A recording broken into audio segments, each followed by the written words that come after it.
देखो, आज जो है हम कृषि में आई हुई क्रांतियों के बारे में जानकारी देंगे। क्रांति किसको कहते हैं? सबसे पहली बात है कि क्रांति का अर्थ समझना हमें जरूरी ज्यादा है।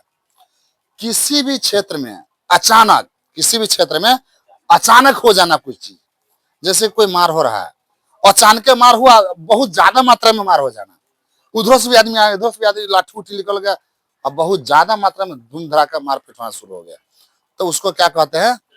क्रांति। लड़ाई क्रांति में बदल जाती है। तो यही चीज हमारे देश में भी एक क्रांति आई कृषि के क्षेत्र में। तो हर चीज के पीछे कुछ न कुछ रीजन होता है। जब हमारा देश आजाद हुआ था 1947 में, तो हमारे देश के नेताओं सब कृषि पर कम और आजादी पर ज्यादा ध्यान दिया गया था। जैसे हम लोगों को देखते हो घर में, आम रूप में घर में देखते हो, कमाई पर कम और घर में औरत को लड़ाई पर ज्यादा ध्यान देती है। औरत सब जो है ना, ज्यादा लड़ाई पे ध्यान दिला रहेंगे, और औरत के चक्कर में मर्द भी फंस जाते हैं, और वो काम धाम छोड़ के घर के फैसले में फसल रह जाते हैं। वो रूस रास के बाजार पर चले जाते हैं समोसा खाने के लिए। कहने का मतलब ये रहा कि घर में लड़ाई कोलाहल जैसे ही हुआ तो हमारे विकास क्या हो जाती है? रुक जाती है, काम धंधा रुक जाती है। तो हमारा देश को आजादी दिलाने में यहाँ की जितनी भी जनता थी, वो सब क्या कर रहे थे? अंग्रेजों से हमेशा लड़ना जानता था ताकि हमें इससे आजादी मिले। तो और चीजों पर उसको ध्यान नहीं गई, कृषि पर तो ध्यान नहीं गया।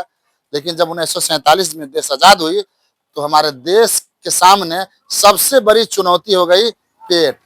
क्या हो गई? पेट। क्योंकि पेट अगर भरा हुआ है तो आप कहीं भी आराम से जाके सो सकते हो। लोग कहीं भी, सऊदी अरब हो, मलेशिया हो, मुंबई हो, दिल्ली हो या पटना, या यहाँ तक तुम लोग भी यहाँ बैठे हुए हो, कि किसके लिए बैठे हुए? एक पेट के लिए। अगर हमारा पेट हमेशा भरते हुए रहे, सब कुछ परिपूर्ण रहे, सात खानदान तक ले धन संपत्ति रहेगा, तो क्या हम कहीं बाहर कमाने जा सकते हैं? नहीं जा सकते हैं।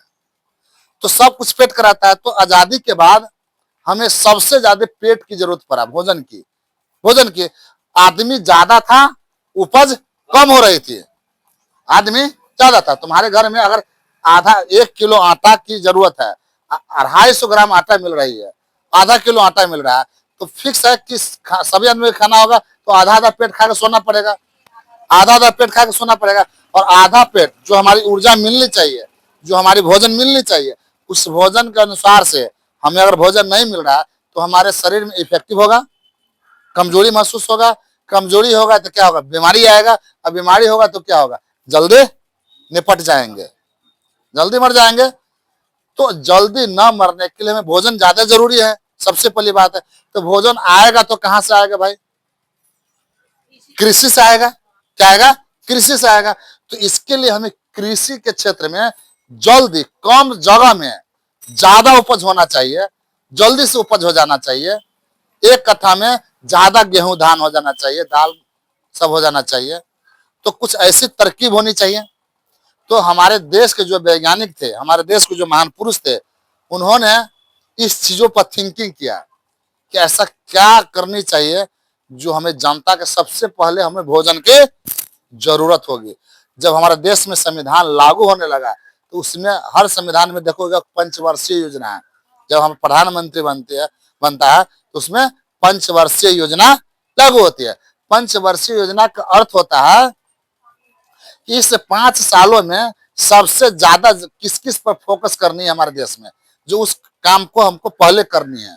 हम लोग भी घर में कोई काम को करते हैं तो एक सप्ताह के वो टारगेट रखते हैं, इस सप्ताह में हमको ये कर लेनी है, चाहिए इस साल में हमको ये काम को कर लेना है। पढ़ाई भी करते हैं तो रूटीन तैयार करते हैं ना कि हमको ये इसको करना है, उसको करना है।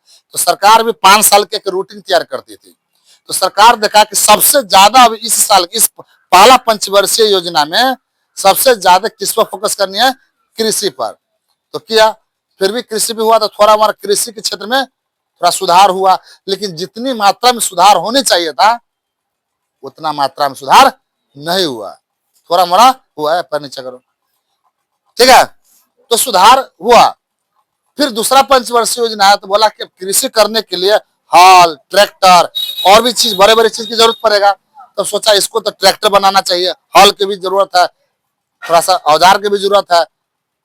तो उसके लिए सोचा कि नहीं, कल कारखाना यानी कि फैक्ट्री की भी जरूरत होना चाहिए। तो दूसरा पंचवर्षीय योजना तैयार किए। तो क्या हुआ, उद्योगों के बारे में सोचा गया, बड़े बड़े कल कारखाना उद्योग सब लगाए गए, उसी में जो है भिलाई उलाई मतलब जितने भी इस्पात कारखाना सब लगाया गया। तीसरी पंचवर्षीय योजना जब हुई तो कल कारखाना उद्योग और कृषि दोनों को जोड़ कर सोचा कि दोनों का क्षेत्र में अब अच्छा खासा होना चाहिए, क्योंकि अब हल भी आ गया, कृषि भी हो रहा है, तो उपज क्या होनी चाहिए, बेहतरीन होनी चाहिए। तो उसी बीच एमएस, कौन, एमएस एमएस स्वामीनाथन,